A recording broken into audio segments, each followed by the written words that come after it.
बहनों, आज मैं आपको कार्तिक मास महात्म के चौथे अध्याय की कथा सुनाती हूँ।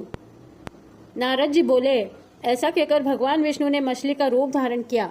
विंध्याचल पर्वत पर तप कर रहे महर्षि कश्यप की अंजलि के जल में जा पहुंचे।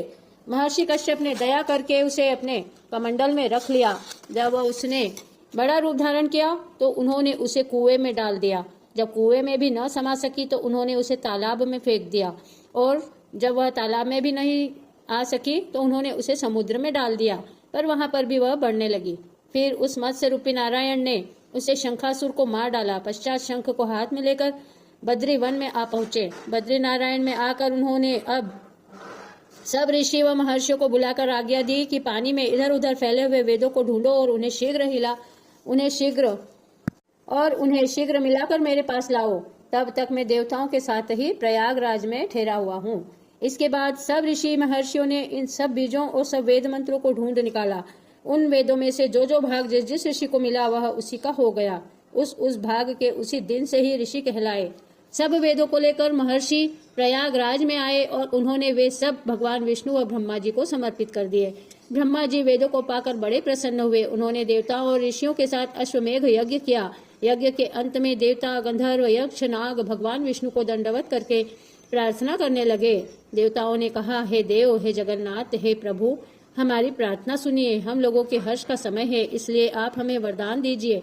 नष्ट हुए वेद पुनः श्री ब्रह्मा जी को प्राप्त हो गए। हे लक्ष्मीपते, आपकी अनुकंपा से हम देवताओं को यज्ञ का भाग मिला है।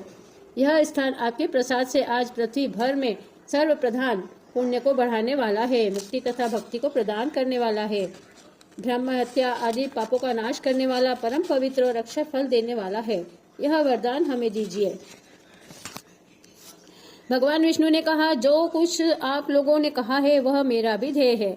जैसा आप लोगों को ने कहा है कि यह स्थान आज से ब्रह्म क्षेत्र के नाम से पुकारा जाएगा। इस स्थान पर गंगा जी व सूर्यपुत्री यमुना जी का संगम होगा। मैं श्री ब्रह्मा जी सहित यहाँ पर निवास करूंगा। यहाँ पर किया हुआ जप, तप, दान महान फलदायक होगा। पहले जन्म में किए हुए पाप, ब्रह्म हत्या आदि भी इस तीर्थराज में स्नान करने से नष्ट हो जाएंगे। जो लोग अपने पिता आदि को वहां लाकर तर्पण और श्राद्ध करेंगे, उनके पिता मेरे स्वरूप को प्राप्त करेंगे। वह तीनों प्रकार की मुक्ति को प्राप्त करेंगे। मकर संक्रांति पर माघ मास में प्रातः काल यहाँ आकर स्नान करने वालों के दर्शन मात्र से ही सब पाप मिट जाते हैं। ठीक उसी तरह जिस तरह सूर्य के तेज से अंधकार का नाश हो जाता है। मुनीश्वर, मेरे वचन ध्यान से सुनिए। मैं सर्वत्र व्याप्त रहता हुआ भी हमेशा बद्री नारायण में ही निवास करता हूँ। सैकड़ों वर्ष तक किसी दूसरे स्थान पर तप करने का जो फल मिलता है वही फल यहाँ एक दिन में मिल जाता है। जो मनुष्य मेरे उस स्थान बद्रिकाश्रम का दर्शन करेंगे वह जीवन मुक्त हो जाएंगे और उनके समस्त पाप नष्ट हो जाएंगे। सूत जी बोले, ऐसा कहकर भगवान विष्णु अंतर्ध्यान हो गए और देवतागण भी अपने अंशों को वहीं छोड़कर चले गए। जो मनुष्य कथा को श्रद्धापूर्वक सुनते हैं वे ही प्रयागराज व बद्रिकाश्रम जाने व स्नान करने के समान फल प्राप्त करते हैं। कार्तिक मास महात्म के चौथे अध्याय की कथा यही समाप्त होती है।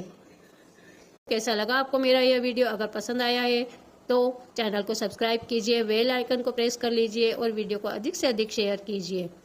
सुनते रहिए रोज हमारी चैनल पर कार्तिक मास महात्म की कथाएं। जय श्री कृष्णा।